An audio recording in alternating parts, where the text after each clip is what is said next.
Maxime terdiam. Pria itu sedang duduk di depan ruangan tempat Rachel dirawat. Sebenarnya dia sangat merindukan Rachel, ingin sekali memeluknya. Tapi dia tidak bisa melakukannya. Mungkin karena dia tidak memiliki kepercayaan diri untuk berhadapan dengan Rachel. Maxime memang harus bergerak cepat untuk mengungkapkan kejadian pada 2 tahun yang lalu. Rekaman di dashcam mobil Elsa sudah lama dihapus, sehingga detektif Al dan timnya tidak menemukan apapun di dashcam tersebut. Karena Alvin dan Elsa tidak mungkin bertindak gegabah, mereka pasti akan segera menghilangkan semua jejak kejahatan yang telah mereka lakukan. Apalagi kejadiannya sudah lama. Sekarang ini hanya Maxime satu-satunya orang yang bisa membuat Elsa berterus terang.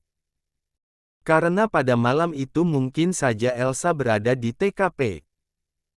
Siapa tahu diam-diam Elsa masih nyimpan bukti tentang kejadian pada waktu itu. Kemudian Maxime pun segera menghubungi Boy untuk merencanakan sesuatu. Alvin sangat mengkhawatirkan kondisi Rachel, tapi sayangnya dia tidak bisa menemui gadis itu, karena rumah sakit sedang dijaga dengan ketat oleh banyak bodyguard atas perintah dari Maxime. Sungguh membuat Alvin sangat merasa kesal. Saat ini Alvin sedang berada di rumahnya. Beberapa kali Elsa menghubunginya, tapi selalu Alvin abaikan. Alvin, kita harus bertemu. Bagaimana caranya agar aku bisa dekat lagi dengan Maxime? Rencana kita akan gagal kalau Maxime terus mengabaikan aku. Alvin hanya membaca pesan dari Elsa tanpa membalas pesan tersebut. Kemudian Alvin pun mengumpat dengan nada kesal sambil menyimpan 1 gelas seloki whisky yang baru saja dia teguk. Sid. Semua rasa dendamnya kepada keluarga Keano seakan terkalahkan dengan rasa cintanya kepada Rachel.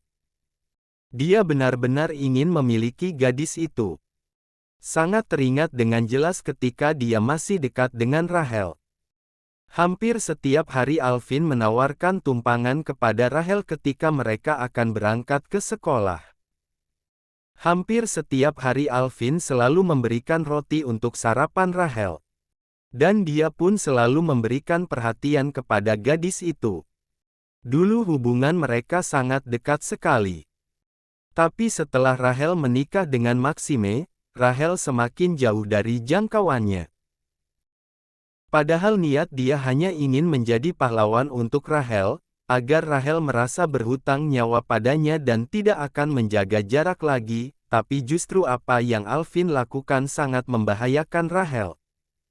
Aku sangat merindukanmu, Rachel. Gumam Alvin dengan pelan. Kenapa dia selalu mengabaikan aku? Apa dia sudah tidak membutuhkan aku lagi? Gerutu Elsa.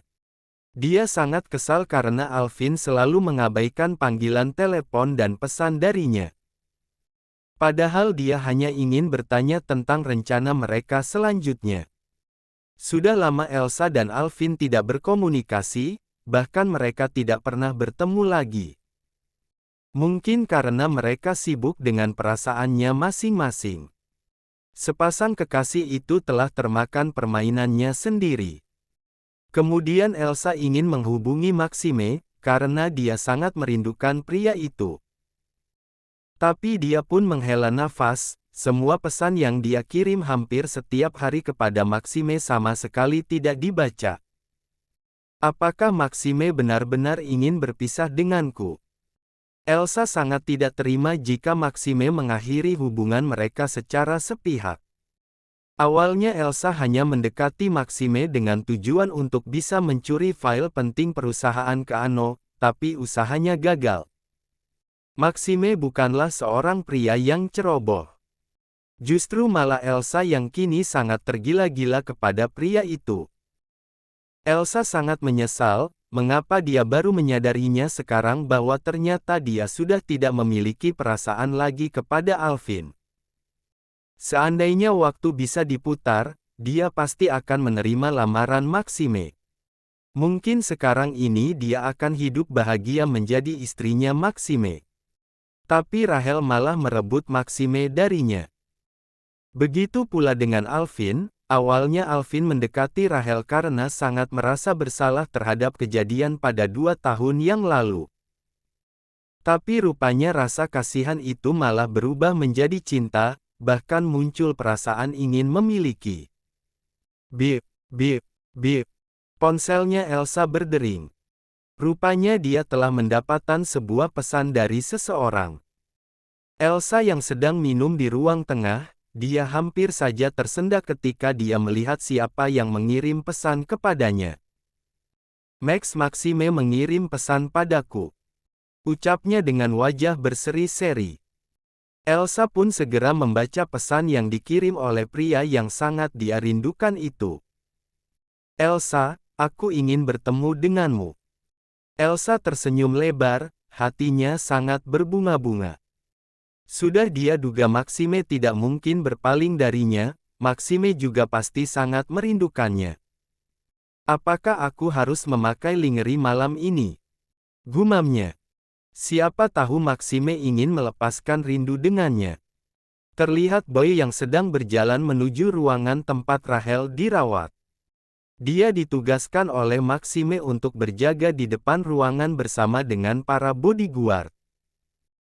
Pria itu terlihat beberapa kali menghembuskan nafas sambil mengedarkan pandangannya ke area sekitar rumah sakit, mungkin sangat berharap malam ini dia tidak bertemu dengan Alexa.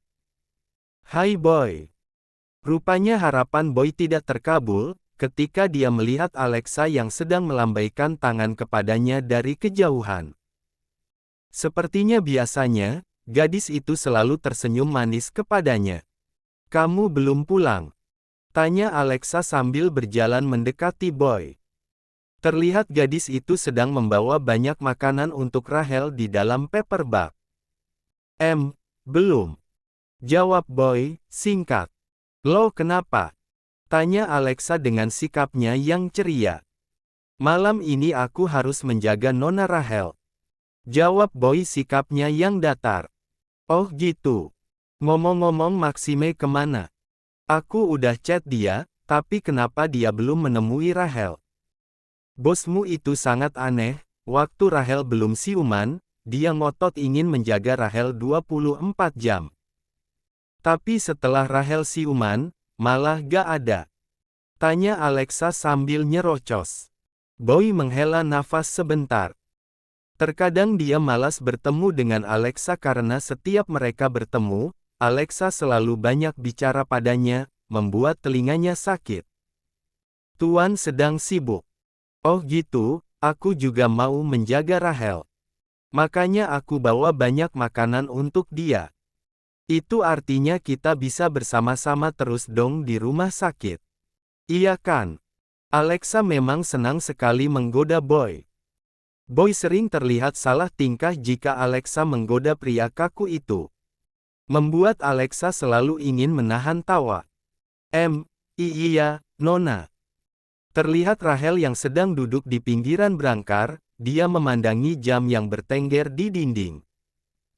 Sudah 1 jam dia menunggu kedatangan Maxime, tapi pria itu belum datang juga menemuinya. Maxime memang pria yang sangat sulit ditebak. Rachel sama sekali tidak bisa membaca perasaan Maxime, apakah Maxime memiliki perasaan padanya atau tidak. Kadang cuek, kadang menyebalkan, dan kadang perhatian. Tapi satu hal yang pasti, Rachel sangat merindukannya. Kenapa dia tidak datang menemui aku? Apa dia tidak senang aku sudah siuman? Lirih Rachel sambil menghela nafas. Ceklek. Tiba-tiba terdengar suara seseorang yang sedang membuka pintu. Rachel segera menoleh ke arah orang yang baru masuk ke dalam ruangannya tersebut. Rachel nampak tertegun ketika dia melihat seseorang yang sangat dia rindukan sedang berdiri di hadapannya. Rupanya sebelum Maxime menemui Elsa, dia memutuskan untuk bertemu dengan Rachel terlebih dahulu. Dia sangat menyadari bahwa dia tidak boleh menghindari Rachel, dia harus berani menghadapi semua masalah ini. Dia tidak tahu apakah pada akhirnya kisah mereka berakhir seperti apa. Walaupun dia sangat berharap, Rahel akan tetap memilih berada di sisinya. Om, sapa Rahel sambil tersenyum manis. Seperti biasa, Rahel selalu menunjukkan sifatnya yang ceria. Maxime sangat bernafas lega ketika dia melihat kondisi Rahel yang sudah mulai membaik. Aku harus pergi sebentar. Pamitnya.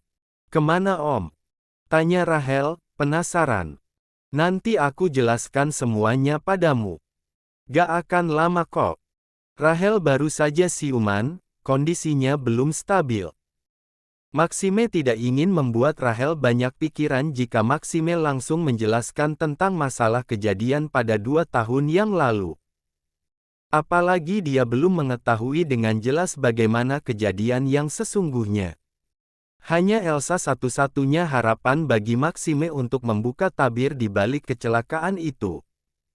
Rahel sebenarnya sangat penasaran. Tapi dia yakin pasti Maxime memiliki alasan mengapa dia tidak bisa bercerita sekarang kepadanya. Iya, Om. Hati-hati di jalan. Kalau begitu aku pergi dulu. Pamit Maxime. Rahel menganggukkan kepalanya. Walaupun hatinya sedikit kesal, pria itu sama sekali tidak romantis.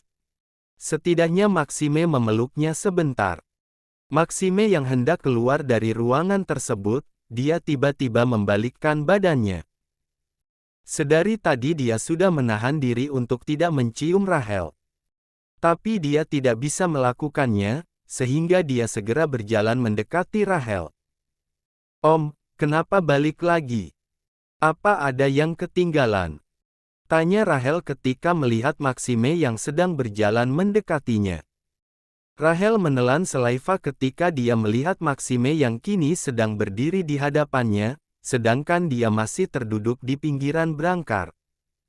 Sepertinya hatiku yang ketinggalan. Di sini. Jawab Maxime sambil menyentuhkan telapak tangannya pada dada tengah Rahel, memandangi Rahel dengan lekat. Rahel membisu.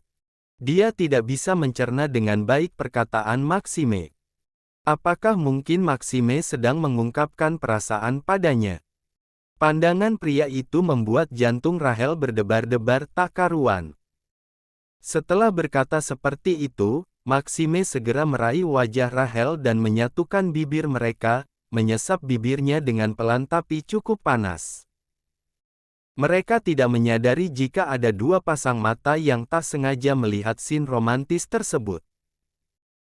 Alexa dan Boy yang hendak masuk ke dalam ruangan, mereka tiba-tiba mengurungkan niatnya untuk membuka pintu ketika mereka melihat di dalam sana ada Maxime dan Rahel yang sedang berciuman. Alexa refleks menutup mata Boy dengan tangannya sambil menjinjitkan kaki karena Boy terlalu tinggi untuknya. Boy, cowok polos sepertimu jangan lihat.